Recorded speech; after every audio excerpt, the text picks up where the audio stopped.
Hi, it's Mike Newton in the new swing studio here at Lytham Golf Academy. One of my first videos I'm doing in the new facility here, so quite excited to be doing this. So what we've got up today is a little drive review of the new TaylorMade M1. Okay, so obviously a very hot product out at the moment for 2017. Very much talked about. Obviously the previous models last year were really popular, and it's interesting to see what TaylorMade have actually done to improve the M1 and also the M2, which I'll do in a separate video.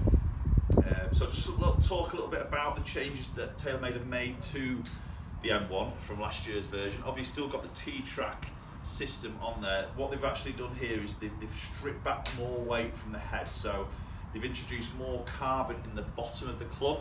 Okay, so that, again, that is saving weight. And they've actually, it was a 7-layer carbon on the top, it's now only 6, so they've stripped a layer of carbon off there to make it even lighter. So the weight that they've actually saved has allowed them to make the head a little bit bigger in the profile, so it's a little bit longer from front to back on the actual head itself. Okay, so this ultimately makes it more forgiving, and this is the big thing that we're sort of seeing here, and that TaylorMade is sort of pushing, is a more forgiving driver than the previous M1 model. Okay, so obviously with the T-track at the back here and the head longer from front to back, this back weight can go further back, which makes it more forgiving. They had what they call inverted cone technology in last year's version. This has now got bigger in the face. Okay, so again, off-centre hits are more forgiving, keeping ball speed up across the face when we're doing this in the middle. Now these actual weights are slightly different in weight from the front one to the back one, but now in the new one they can actually come out of the head and be positioned, either both of them in the front track, or you could take them both and position them both in the back track. So there's a lot more adjustability in this than the previous one, so you can really fine-tune this to to your launch spin and try and hit some good numbers to really maximise ball flight and sort of distance here. Okay, so I've just got this set with the front weight in the centre and the back weight right at the back. So this is in its most forgiving option here. Okay, so we'll see. I'm going to hit a few shots here. We'll give you a little bit of feedback on the feel and the look of it, and maybe just see if those weights need to be sort of adjusted to try and change spin a little bit. Just talking about the top of the head here, the white section's a little bit different. It's a little bit thinner on the front here, and then at the sides, as it goes into the heel and the toe of the head, it actually tapers back slightly. The old version was very square as it came into the heel and the toe. This is sort of chamfered back a little bit, and the reason for that is as you obviously change the neck setting, depending whether you have the club face closed, open, etc., whichever angle you sort of set it in, it still looks quite square when you sit it down because of the angles of these white lines against the black on the top of the head. So I think that's quite a nice little feature. I think sometimes if you have the club face in a closed set and that you see the sort of white and the black now turn, it looks massively closed, if that makes sense. So whichever setting you have there, it doesn't stand out to you that it's massively open or closed, which I think is a good feature. I've got this in the Hazardous Project X shaft here, which TaylorMade are now from 3 shafts. A high launch, mid launch and a low launch. Obviously they've got exotics outside of those 3 options. There's no upcharge for any of these shafts, which I think is a good thing. So some quality shafts here. So this Hazardous Project X is the low spin version out of the 3. Okay, I've got this in a 6.5, so it's an extra stiff, 63 gram in weight. So I'm always trying to get my spin down, so hopefully this setup is going to try and sort of help to do that. Okay, so let's get underway. Let's get one fired away. I've got HMT GC2 set up here. Let's hit a few shots. Again, I think the look of it as you look down from last year's model is very similar, but you're definitely seeing that slightly bigger profile at the back of the club. You know, it does look a lot bigger. Okay, but I'm still loving that white and black combination, and I'm pleased they've kept that in there because I think it looks absolutely stunning. Let's give this one a hit. Yeah, I struck that well. That felt really solid. Little draw there.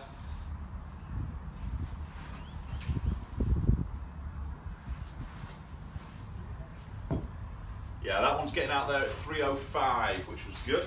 That's a good start. Definitely still got that sort of muted sound to it, but it does sound a little bit different from last year's one. I think it's a little bit I mean, it's obviously the pushing on this what they call geoacoustics, so it's sort of geometry meets acoustics here, so they've really put a lot of work into the sound of the club, which I think we, as golfers, we always relate to as feel. I think if it sounds good or it sounds solid, it always gives us a good feeling. Let's get another one.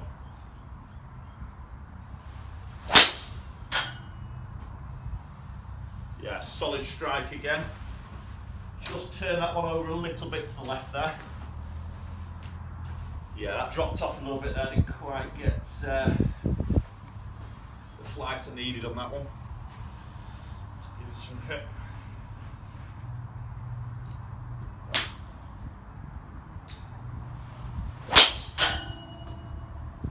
Yeah, that was a little bit toey that, but still felt pretty good. Definitely does feel quite forgiving. Gives me a lot of confidence as I'm sitting it down behind the golf ball.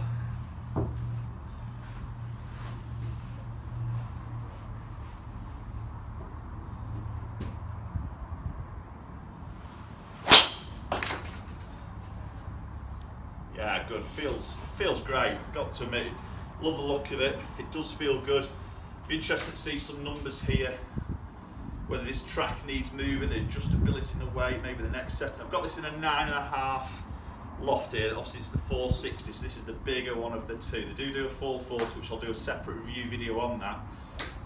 But yeah, this is the 460, but it does feel quite solid. What I'm just going to do here, guys, I'm just going to hit a lot of shots off camera, just to speed up the video, and we'll have a look and delve into some numbers in a short while. Okay guys, let's have a quick look at some flights here. There's my shot pattern with the M1 460, so just a couple I just turned over a little bit left there, but generally quite happy with that sort of pattern. Let's have a look at some numbers in a bit more detail.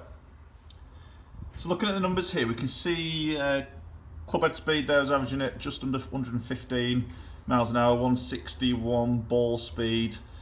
Smashed a little bit down there, just didn't quite strike that possibly as good as I could have done. Caught a couple a little bit low in the face, which is where just some of these spin numbers just crept up a little bit. So you can see strike just can change these numbers quite a bit more than maybe what sort of shaft can do, the sort of weight settings can sort of do really. So that's a little bit more fine tuning. We can see here launching at 9.4, so it's coming out a little bit low really.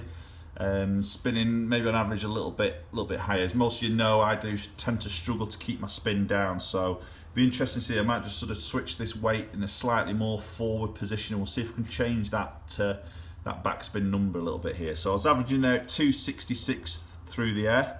Okay, so peaking out 278 there, averaging at sort of 290. Okay, so what I'm just going to do here, I'm just going to flick the front weight. Sorry, I'm just going to flick that back weight right the way forward in that low position. Okay, and let's just see if we can change those numbers in terms of the backspin. Okay, so I've just switched that front weight right the way to, the back weight right the way through to the front of the club, so near the club face here. So this is putting the club in its sort of most powerful position in terms of trying to get the spin as low as possible, that backspin number. The only downside to this is it does make it a little bit more unforgiving. Okay, so I need to try and hit the middle a little bit more. So I've just changed the flight colour on the GC2 on the software here, so we've got a red ball flight, so we can maybe just get the averages between these two together. Okay, give this one a hit.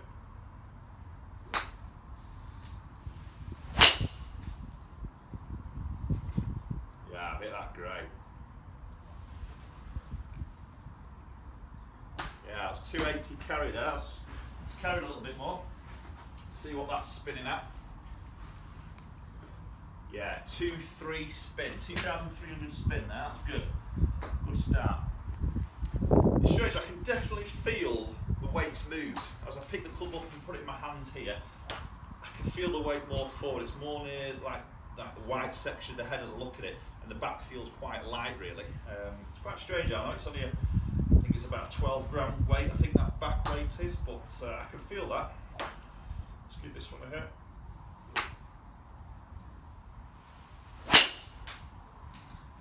That's a little bit toey, that one. Straight ball flight, but a little bit toey. Bit low toe, that's possibly just spun up a little bit. feel that twist a little bit, I think, with that weight forward. Yeah, that's spun up at 3-1, so there you go. There's strike just changing that a little bit more, really. Okay, let's give this some run, try and find the middle of the club face.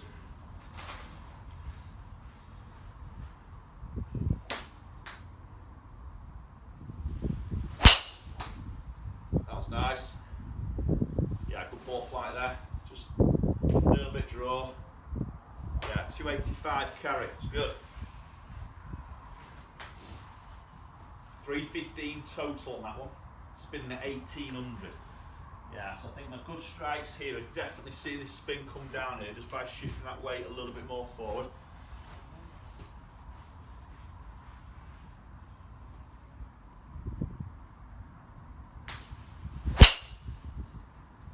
Solid hit again.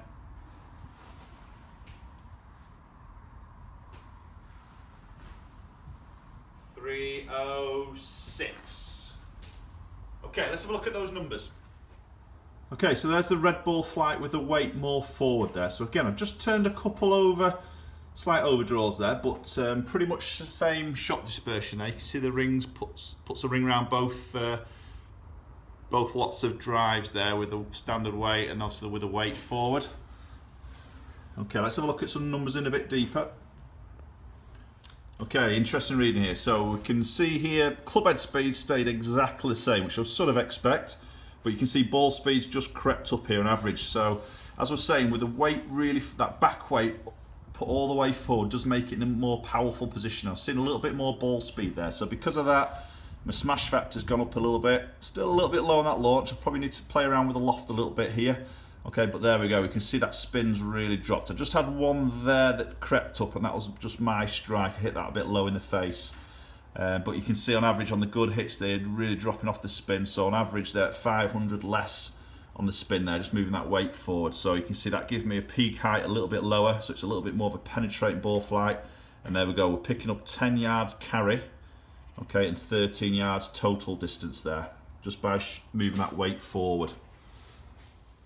Okay, so there we have it. That's the M1 460 tested and reviewed, and very interesting to see with that shift of weight how it's actually changed the numbers in terms of the spin and also the ball speed there, and that's picking up some extra yardage. Now I've just moved that in one section. I could probably delve in a little bit deeper here and move loft a little bit, maybe move that front weight a little bit either sort of towards the toe or the heel there to try and change shot shape. Couple I was just moving over a little bit left, which is my sort of weaker shot there, so I may move that front weight a little bit more sort of towards the toe of the club. It's more into that fade section. We just try and neutralise that side spin out a little bit there. So like I say, there's a lot more I could delve into here, which obviously through a fitting session here at the Academy, we've got all the different specs here. We can really go into that in a little bit more detail. But interesting there, moving that way has made a huge difference there, so I'm liking that. Loving the forgiveness of that club, definitely more forgiving than last year's M1. I think it's going to be a real sort of popular option there, and maybe a bit more suited for a wider golfer in terms of ability. You know, last year was very much a good players club. I think this is something that any ability golfer could use, because there's so much more adjustability to help with any specific swing errors or ball flight tendencies. We can try and rectify that a little bit. Okay, interesting one there, guys. I think it's going to be a real popular one for 2017, the TaylorMade M1. I'm going to do a review of the M2 coming very shortly. If you watch this down the line, that'll all be on my channel, so you can go and check that out. I'll probably put a link down here somewhere for you to go and have a look at that. I'm going to do one for the 440 M1 version as well, a slightly smaller one to this. Again, it'd be interesting to see how those numbers compare to the 460 numbers. Okay, thanks for watching, guys. Please subscribe. Hopefully you're liking the setup here at the Academy, and we look forward to seeing you all very soon.